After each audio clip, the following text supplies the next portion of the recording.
Hello and welcome back to my channel. My name is Kylie. I'm an author, professional nerd, voice actor, audiobook narrator, and today I am going to be going through my editing process for the novella that I have just finished. So you guys saw the plotting video for novella number 2. This is going to be the editing video for novella number 1. So let's get into it. Stop chasing all the city lights. Breathe me in, go on and take your bite. So the way that I do my own self-edits is the same whether it's a novella or a full-length novel. I don't really deviate between the two because the system that I have is kind of a good system and it works.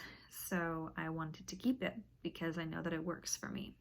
So there are a few passes that I do with my own self-editing. The first is reading it through just for context, making sure that everything makes sense, that everything is streamlined, and also to pick up any grammatical sentence structure errors as I go. Sometimes I'll add in more detail if I want to or if I see it, or I may just notate it on a notepad or put a note in, like self-editing myself, put a little note link to remind myself, oh, here you need to put in this. And then that second pass will be when I do the description, huge updates, that sort of thing. In this novella, I already know that I have to do passes to make sure that my text messages between the characters are streamlined. I know some people do bold for the names or not bold for the names, but italicized for the texts, or bold and italic. So I need to make sure that those are all running together smoothly. My main character loves shoes, and I do need to have her towards the middle end of the book focus a little bit more on her shoes, kind of go into what her closet looks like when he's at her place. Him make a comment about it like, you still like shoes, and then I need to go through, when I do that, I'm going to go through and add in more sensory detail, the 5 senses, sight, taste, touch, smell, and hearing. So we kind of get a little bit more of like a sensory description. And then add in some details about the places they're in, like in her office versus her townhome versus his apartment, like what they look like, give a little bit more background into that. So from there, once those 2 passes are complete, I do an audio listen. So I have a program that I absolutely adore. I put in a chapter at a time, and it is called Text-to-Speech Reader. It is ttsreader.com.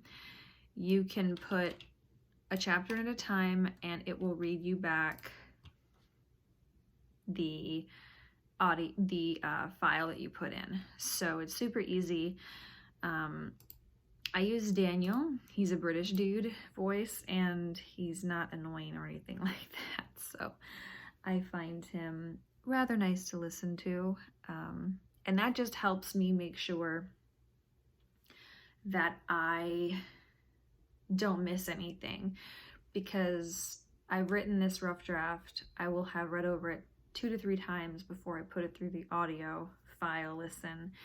And then from there, I see it so much that something might catch my ear instead of catching my eye, which is why I highly recommend listening to your book back this way before you send it to your editor.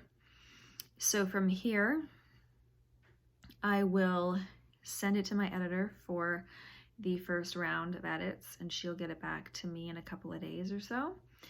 And then I'll make those adjustments, and then I will send it back to her for second adjustments. And then from there, I will probably, most likely, send it to a couple of beta readers and yeah, get their feedback. And from there, we wrap everything up. So already on here, I have put the back and the front matter in to my draft.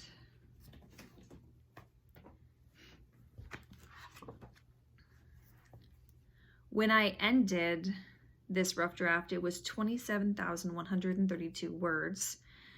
As of right now, it is sitting at 27,674 words. So I've added about around 450 to 500 words in back and front matter, and I have kept it extremely minimal. I only have the copyright page, a dedication page,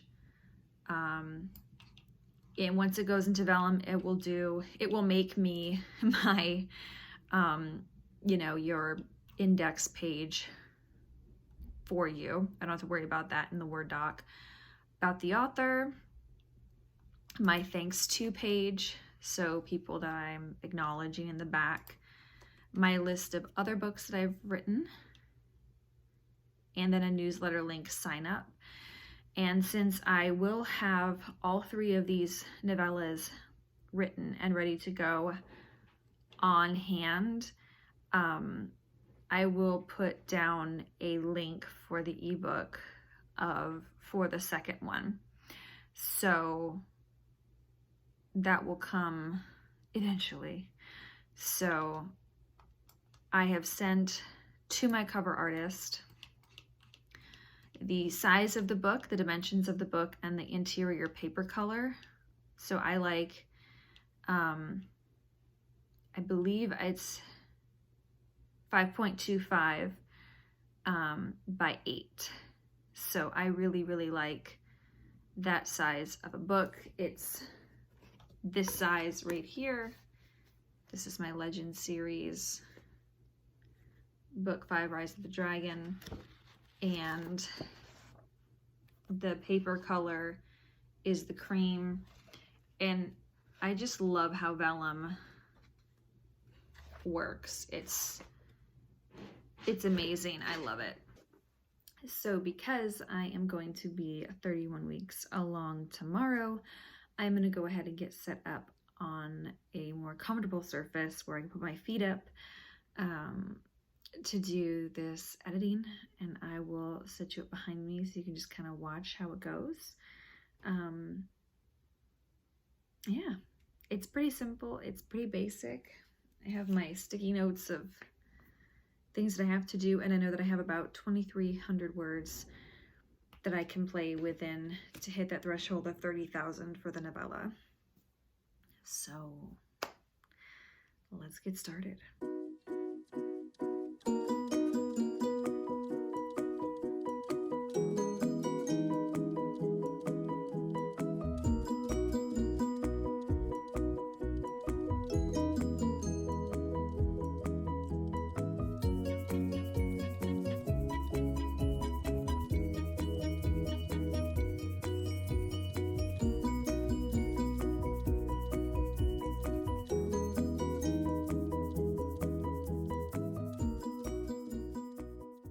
I have put it in vellum. I will do a postpartum novella vlog update maybe after this to show you how I put everything in vellum and how I structure back and front matter, because that's all part of the editing process.